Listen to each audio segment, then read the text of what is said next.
If you love crazy, unbelievable stories, make sure to subscribe and hit the bell so you don't miss out. Let's jump right into today's story. I was home alone and feeling sorry for myself, taking my enforced idleness pretty badly. Time for a change of tactics, from trying to get my job back to recouping my reputation. You see, I used to be a project manager until 6 weeks ago. I'd once described my job to my wife as juggling 500 balls at the same time and arranging for them all to hit the ground at precisely the same time. After 20 years, I'd finally got into some big projects and some big money. After paying the kids' college fees and for my wife's extravagant lifestyle, the money would be handy if I didn't want to die of old age on the job. We didn't have much in the bank, and with no income coming in, it was getting bleak. Yes, I felt sorry for myself.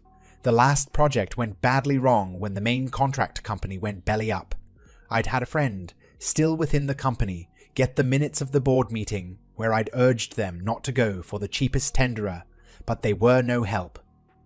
Given a choice of me or them, the board must have pressured the minutes secretary to doctor them. I was home alone as my wife of 20 years, Sandra, had gone to her sister's for the 5th Friday night in a row. She'd asked me if I wanted to go, but as usual, I declined. Why would I want to help her sister plan her 15th anniversary? Sure, her sister was fine, but that arrogant prick of a husband of hers, I couldn't stand. He owned a small but successful manufacturing company that he'd started with his wife's inheritance. Fuck, if he told me once more that it was worth $12 million, I would strangle the little toad. My self-inflicted exile was interrupted at 9:10 p.m. by the doorbell. After 3 bourbons, I was a little confused when I opened the door. There was my wife as she looked 10 years ago. I smiled as I realized it was Linda, Sandra's kid sister. Now it was obvious. Slightly shorter, quite a bit prettier, and with significantly bigger boobs. I welcomed her in and offered coffee or tea. We exchanged small talk for a while. What gives, Linda? I thought Sandra was visiting you and Neil, planning your anniversary. I didn't miss Linda's momentary look of confusion. Our anniversary was 4 weeks ago, Dave. Now it was my turn to be confused. Bourbon has many fine uses, but increasing your mental acuity isn't one of them. Rather than make a complete dick of myself, I kept silent.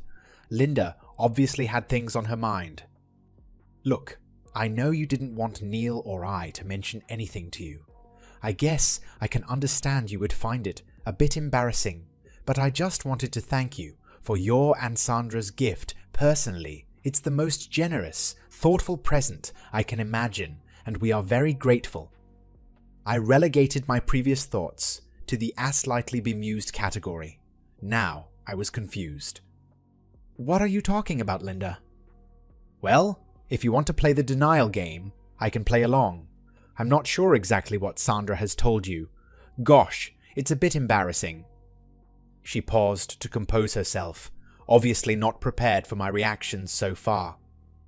As I'm sure Sandra told you, I'm frigid. I have never enjoyed sex. Sure, I do my wifely duty for Neil once a week if I have to, but I hate it. Consequently, Neil has been saying that all the romance has gone from our marriage, and he must be right. We haven't been out together for ages. Not only that, we have been unable to conceive a child. Frankly, we've been lucky to make it this far. That's why your and Sandra's gift has meant so much to Neil and me. I just wanted to thank you personally. I'm really envious, Dave. You must have a really strong marriage if you trust Linda this much. I don't know if she caught my totally dumbfounded facial expression, but if she did, it didn't stop her from giving me a light kiss on the lips. Thanks, Dave. You're a gem. What the fuck is going on, Linda? Where is Sandra? Why, she's out on a date with Neil. Silly, she replied. My sudden look of stricken anger must have finally got through to my smiling sister-in-law. I repeat, Linda, what the fuck is going on? Well, Linda said it was your idea. Your and her gift for our anniversary. 10 dates with Neil over 10 weeks. Neil gets 10 weeks of romance, and I get 10 weeks of romance, and I get 10 weeks of not being pestered. Sandra said you agreed that it would spice up your flagging sex life. Knowing she was out on a date with another man would trigger your competitive instinct. From what she tells me, you've done all right over the last 4 weeks from her. You know, in the bedroom. She stopped. I don't know what look was on my face, but it was enough that Linda saw that something was spectacularly wrong. Finally, I regained the mental faculty to hiss. Sandra and I haven't made love in over 6 weeks. Are you telling me she is out on a date now? Fuck. They could be booking into a motel as we speak. No, silly. I always insist that they come back to our house for sex, she replied. What? You mean they've already done it? Yes, they had sex after the first date. Surely, Dave, you knew that was the deal. They do say a picture paints 1,000 words. This picture was me walking over to the nearest wall and punching my fist right through the plasterboard. Linda was dumbstruck but recovered while I was rubbing my hand. Shit, Dave. I can't believe Sandra would play Neil, and I like that. You really didn't have a clue, did you? Her eyes hardened suddenly. We've got to stop her. I was streets ahead of her. I hit speed dial on my phone. Sandra answered on the 6th ring, sounding out of breath. You cheating bitch. You come home right now so we can sort this out. Linda has told me all about what you've been up to. No can do, Dave. I'm in the middle of something at the moment, she replied. Yes, you're in the middle of fucking our marriage away. You've been nagging me since the kids left home to let you stray.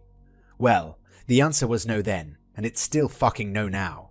Just because you have found some candy-assed way of justifying it to yourself doesn't make it right. No, Dave. Look, I'm sorry you had to find out this way, but I've given Neil and Linda my promise, and you've always told me I should back up my promises.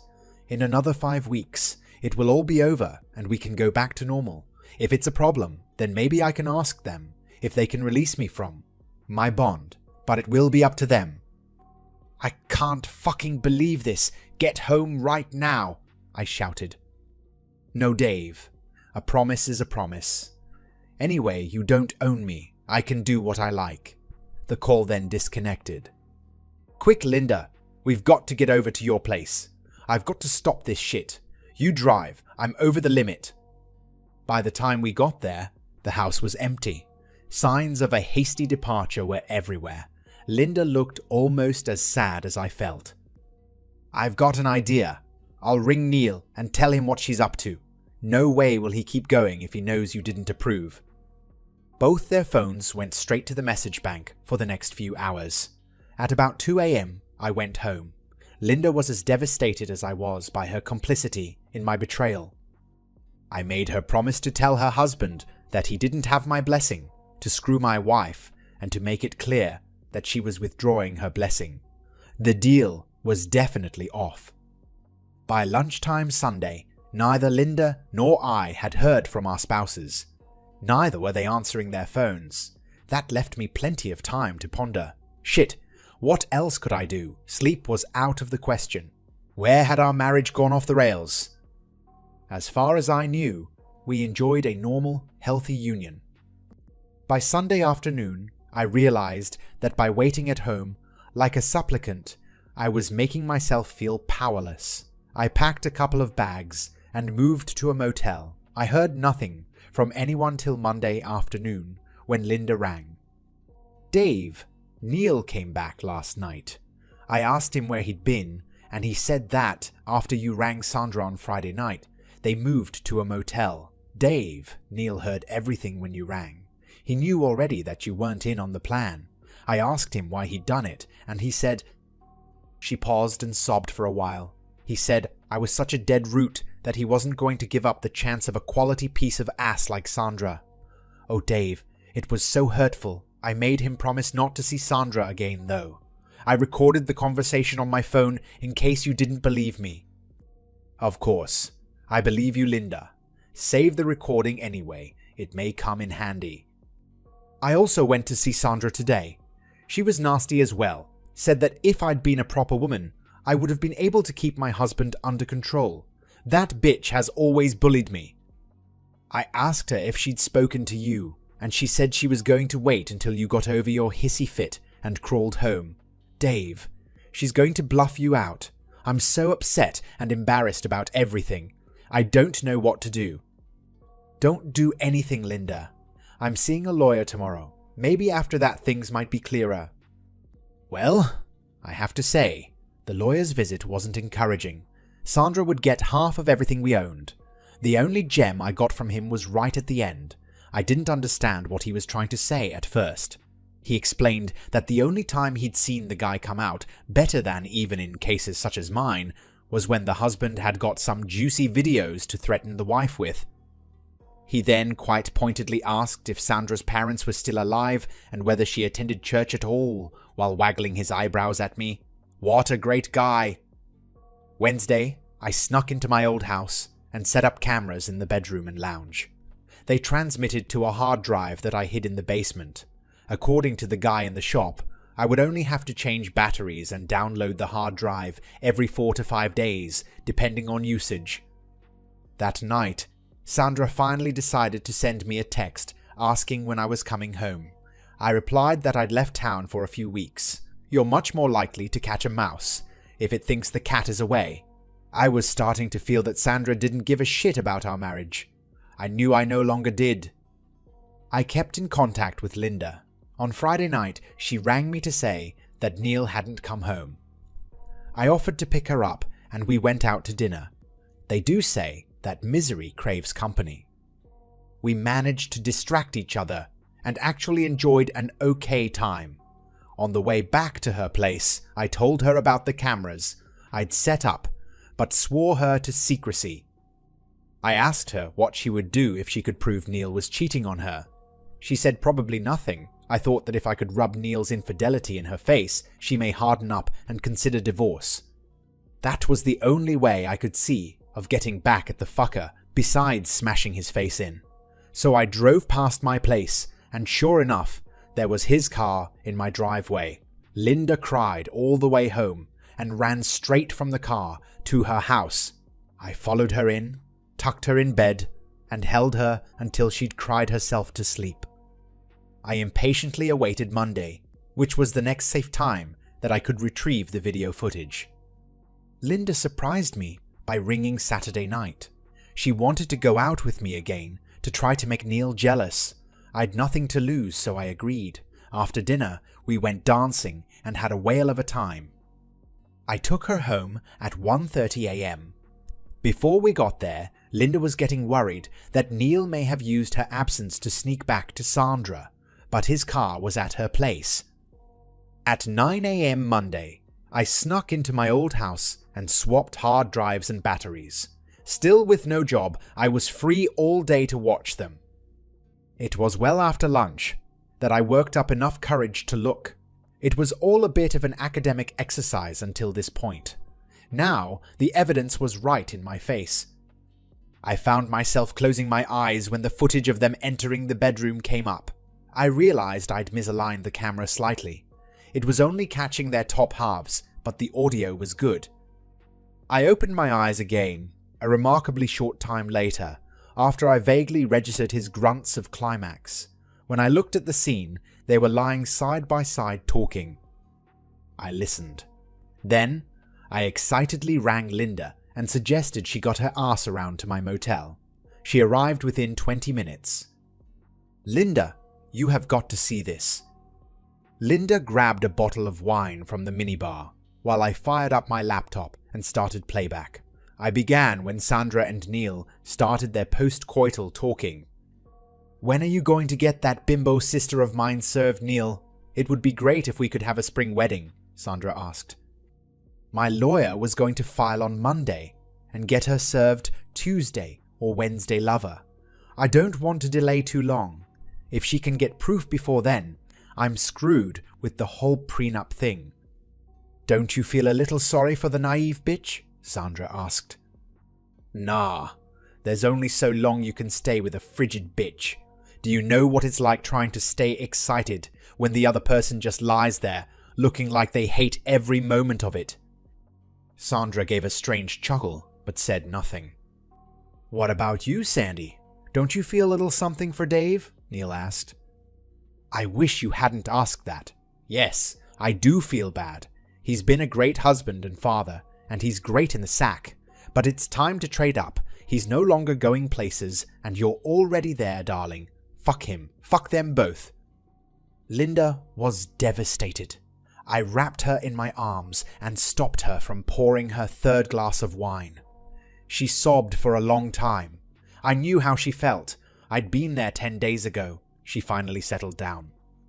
"Linda, what's this prenup Neil talked about?" "Oh, Daddy made us sign it before we got married." "What's in it, Linda?" I asked. "It was Daddy trying to protect my inheritance. If Neil cheats, then I get everything. I think we have a copy at home." "Linda, do you know what this all means?" I asked. "What, Dave?" "It means he is going to have you served either tomorrow or the next day for irreconcilable differences. He's going to be asking you for half the house, half the bank accounts, and half the company." "How much money do you have in the bank?" "Last time I checked, almost $2 million, Linda replied. "Boy, now how much do you want to fuck up his life, Linda?"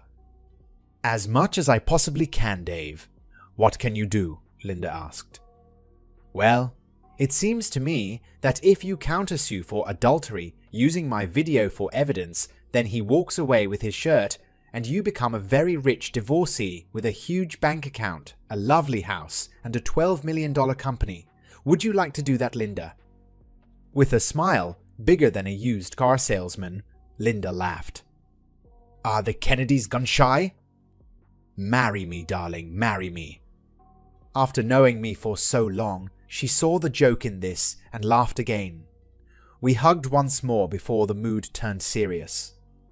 Linda asked, "Are you sure the video is good enough? Have you watched it all?"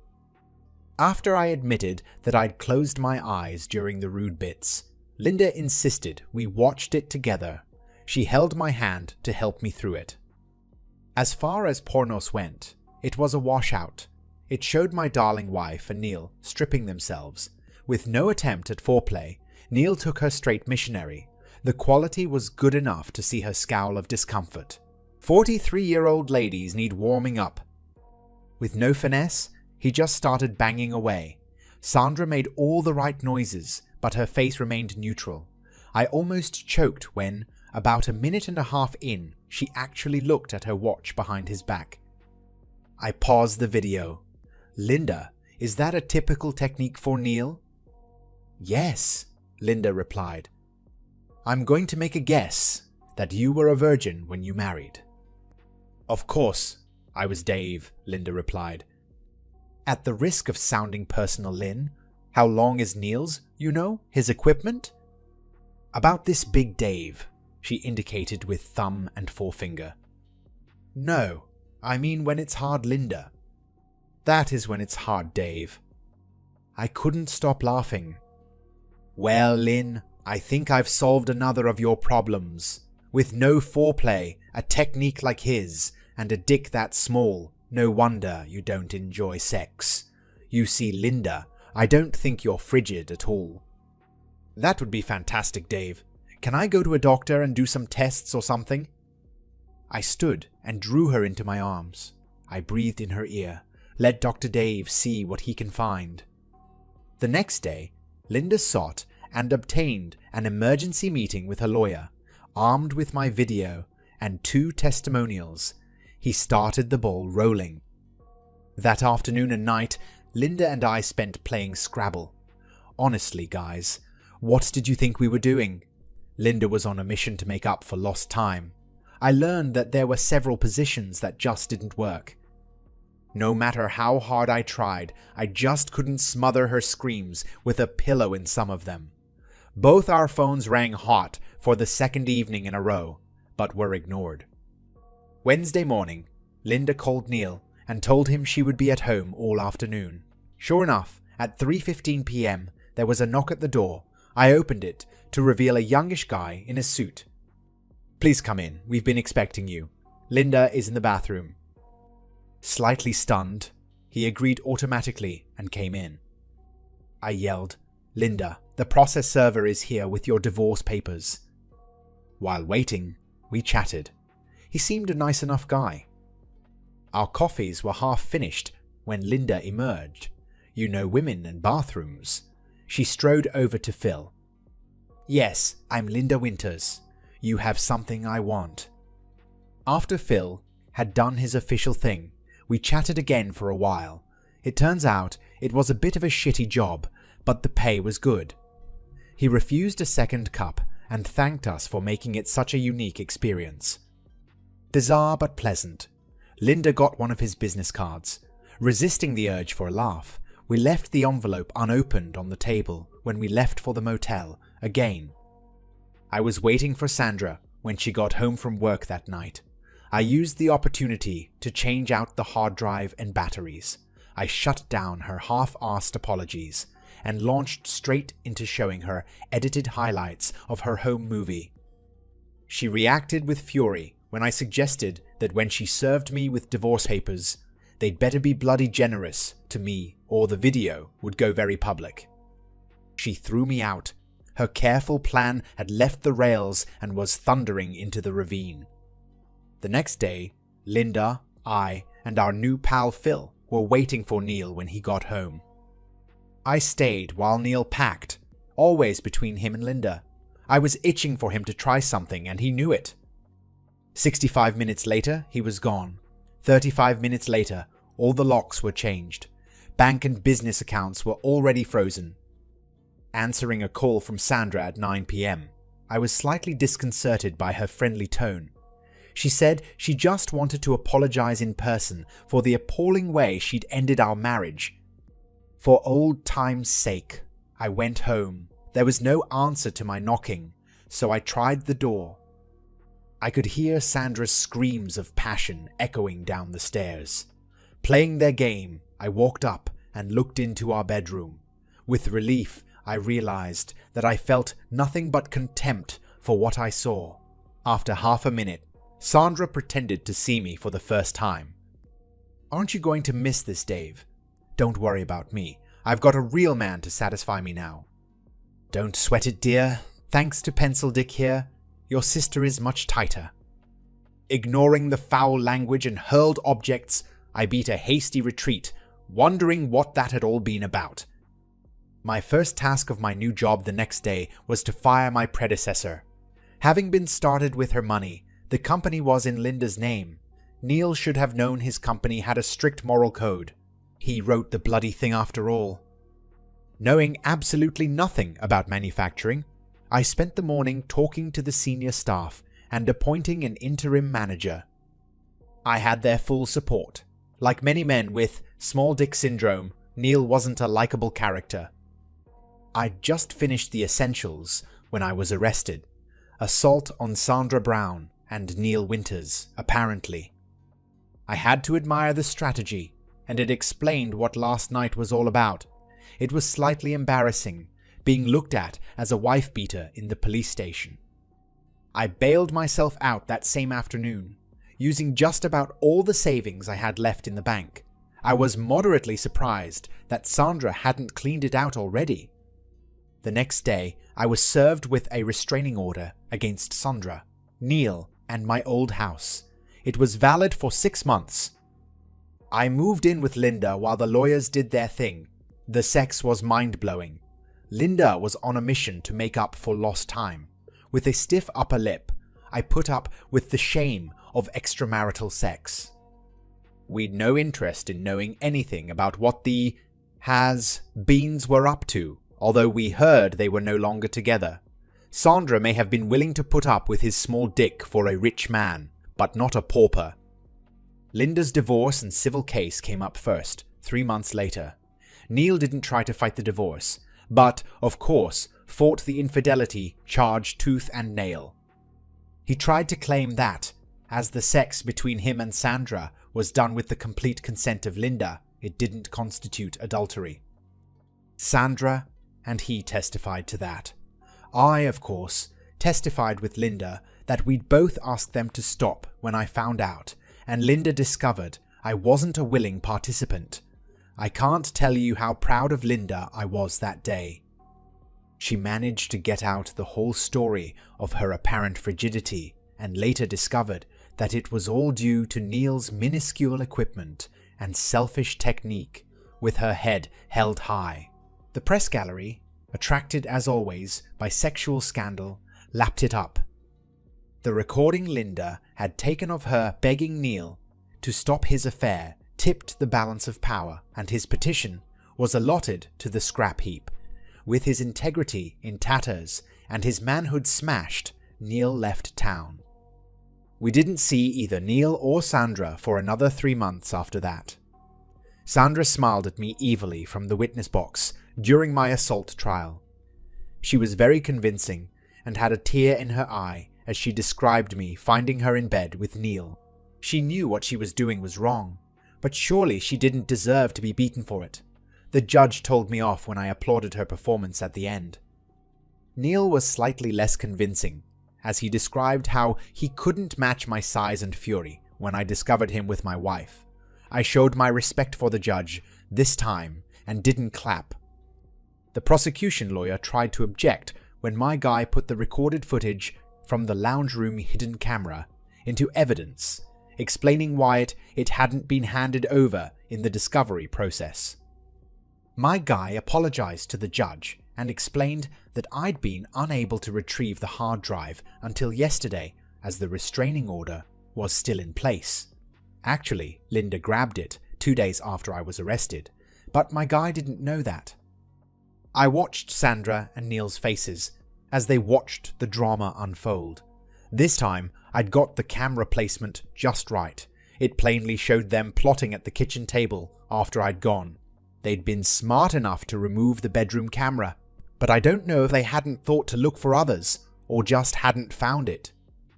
After a lengthy discussion, the silent courtroom saw Neil wrap a towel around his hand and knock Sandra to the floor. Trooper that she is, she got up again and braced herself for round 2. She used a frying pan on Neil with gusto. Shouldn't have gone first, Neil. The courtroom erupted, and so I struggled to hear my case being dismissed and the judge yelling at the bailiff to arrest them. There are 2 crimes that judges hate: contempt of court and perjury. They work hard to get where they are, and those crimes call the court, and by extension, themselves, into contempt.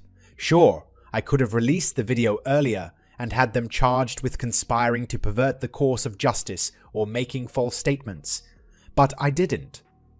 Both Linda and I agreed that the shabby and contemptuous way we'd been treated deserved our best response. By the time I'd cleared my name with the waiting media, the police chief wanted a word. He apologized for my wrongful arrest. I forgave him immediately, and we chatted for a few minutes. Just as we were finishing, Sandra was released. She marched towards Linda with obvious malice aforethought. I stepped in between my ex-beloved and current beloved. "Sandra, you wouldn't hit a pregnant woman, would you?" Sandra stopped dead. Her face went several shades of extremely pissed. Then she just turned away before we could see her tears. 2 months later, I read in the paper that the happy couple had received the minimum sentence for perjury, 12 months in prison. Right, time to start that divorce and sell that house. I reflected that Sandra had been right. Her dating Neil triggered a competitive instinct in me. Unfortunately, it wasn't the instinct to reclaim my mate through sex, but the baser instinct to kill and rend. 2 nights later, bathed in sweat, Linda and I continued our running argument. We had continued our frenetic bedroom activities, as Linda insisted she had 15 years of missed pleasure to make up for. By my calculations, I reckoned she was only 8 years in arrears. She insisted it was still at least 12. As I lay there stroking her bulging belly, we talked. "Isn't it silly, darling? If they'd only done things properly, you know, asked us for divorces and then got together, things would be so different today. We would have been devastated, I suppose. But they would have been free and wealthy and having all the sex they could handle." Something tells me that Neil is getting all the sex he can handle. They do say that Bubba can be quite insistent. Now shut up, and let's try to get down to 12 years. 8 years, you insatiable bitch. That's the end of this story. If you found it engaging, please give it a thumbs up, and don't forget to subscribe for more content like this.